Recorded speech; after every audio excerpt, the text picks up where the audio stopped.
You've heard a lot recently about how newly elected Congresswoman Ilhan Omar of Minnesota doesn't like Israel, and that's definitely true. She does not like Israel.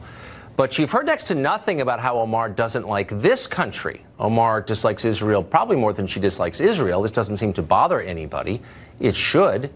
Here's what Omar recently told Vogue Arabia in an interview. She described living in the United States as, quote, an everyday assault. America is so racist and hateful, she says, that she feels, quote, threatened, demonized, and vilified every day. It's difficult for her even to go to work.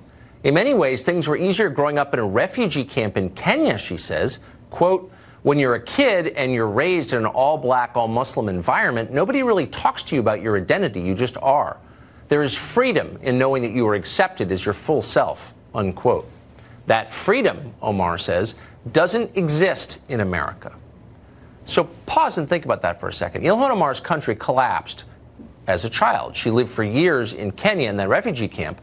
She may have died there without outside help, but help came from where? From here, America. And this country didn't just welcome Ilhan Omar to America. We paid to relocate her family and many others from a foreign continent purely for the sake of being good people, for altruism.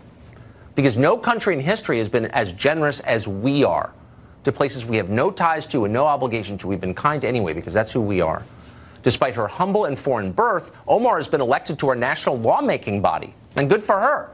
So how does she repay her adopted country, the one that may literally have saved her life?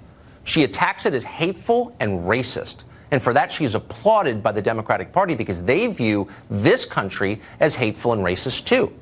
The more Ilhan Omar's America has, they believe, the better. But is that what's best for America? Here's another suggestion we should think about. Maybe our immigration system should prioritize people who actually like this country and are grateful to be here. Why wouldn't we do that? Well, in just a few months, the Democratic